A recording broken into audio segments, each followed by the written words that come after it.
नमस्ते दोस्तों, आज की कहानी है दादी की पहली सैलरी। सूरज ड्राइंग रूम में बैठकर टीवी देख रहा था। सुधा और गीता देवी दोनों किचन में थे। सुधा बर्तन मांज रही थी, गीता देवी सुबह के नाश्ते की तैयारी में लगी थी। 9 साल की रिंकी स्कूल जाने की तैयारी कर रही थी। सूरज ने ड्राइंग रूम से ही ऊंची आवाज में कहा, सुधा तुम्हारा पगार आ गया है?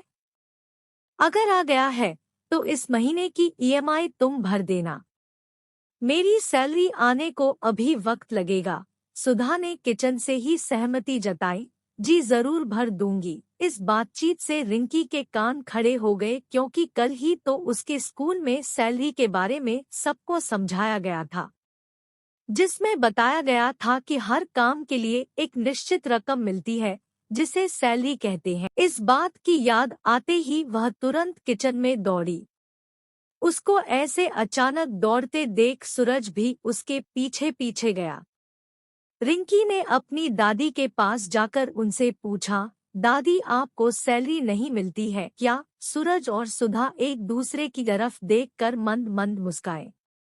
गीता देवी ने रिंकी को समझाते हुए कहा, बच्चा, तुम्हारे मम्मी पापा ऑफिस जाते हैं, इसलिए उन्हें सैलरी मिलती है।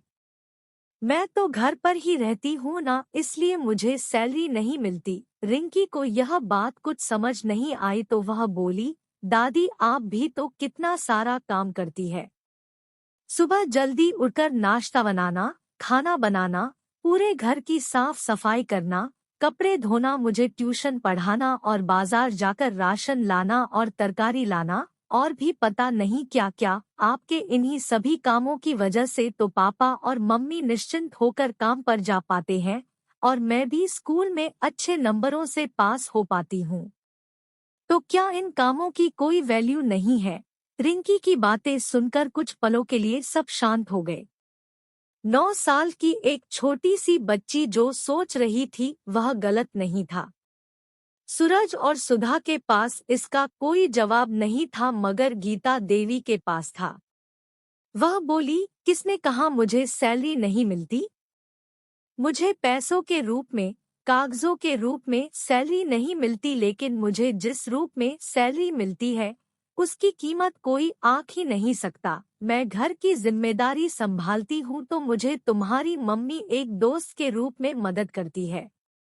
तुम्हारी मम्मी की दोस्ती मेरे लिए वह सैलरी है।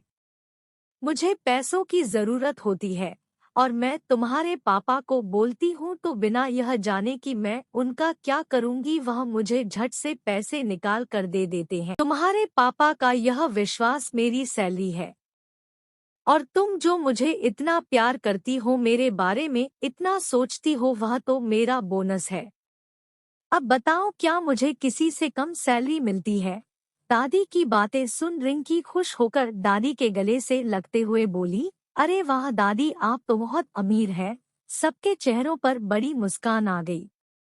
सुधा गीता देवी के पास आई, उनका हाथ पकड़कर बोली, मम्मी जी, हमने कभी इस बारे में सोचा ही नहीं, लेकिन आपको कभी इस बारे में विचार नहीं आता कि आपको भी सैलरी मिलनी चाहिए, कभी कभार, वह भी जब तुम लोगों को कुछ खरीद कर देना होता है, तब थोड़ा सा बुरा लगता है। गीता देवी ने हिचकिचाते हुए कहा। रिंकी बीच में ही बोल पड़ी, तभी तो मैं आपसे कह रही थी दादी, आप ट्यूशन शुरू कर दीजिए। सूरज और सुधा गीता देवी की तरफ देखने लगे। यह क्या माजरा है मम्मी? सूरज ने पूछा। अरे कुछ नहीं बेटा, ये रिंकी तो बस बातें बनाती है। गीता देवी ने बात को टालने की कोशिश की। नहीं पापा, मैं आपको पूरी बात बताती हूँ। मेरी फ्रेंड रिंकू है ना, उसकी मम्मी एक बार मुझसे पूछ रही थी कि तुम हमेशा क्लास में अव्वल आती हो, हर विषय में अच्छे मार्क्स आते हैं, तुम कौन सी ट्यूशन क्लास से ट्यूशन लेती हो? मुझे भी बताओ ताकि रिंकू को भी वही भेज सकूं।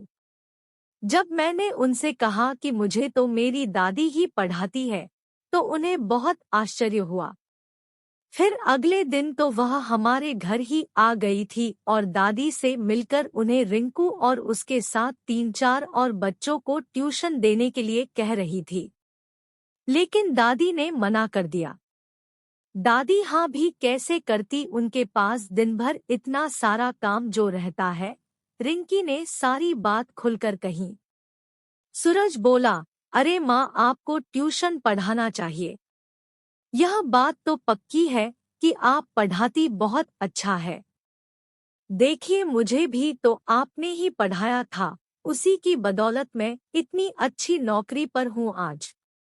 और रही बात घर के कामों की, तो हम उसके लिए एक कामवाली रख देंगे, आप अपना वक्त ट्यूशन पढ़ाने के लिए दीजिए। गीता देवी ने थोड़ी आनाकानी की, लेकिन बेटा, बहू और पोती ने मिलकर उन्हें आखिरकार ट्यूशन चलाने के लिए मना ही लिया। 1 महीना बीत गया। गीता देवी ने उनके बहू, बेटे और पोती को एक अच्छे रेस्टोरेंट में अपने पैसों से खाना खिलाया। उस दिन गीता देवी की आंखों में रिश्तों की कमाई के साथ अपनी पहली कमाई की खुशी और संतोष चमक रहा था। दोस्तों, माना कि जीवन में पैसा ही सब कुछ नहीं होता, लेकिन थोड़ा सा पैसा जो अपनों के लिए खर्च किया जाए और उससे जो खुशी मिलती है, उसकी बात ही कुछ और होती है। दोस्तों, हमारा चैनल नया है, आप हमें सपोर्ट करो और हमारे चैनल को लाइक, थम्स अप साइन और सब्सक्राइब करो। धन्यवाद।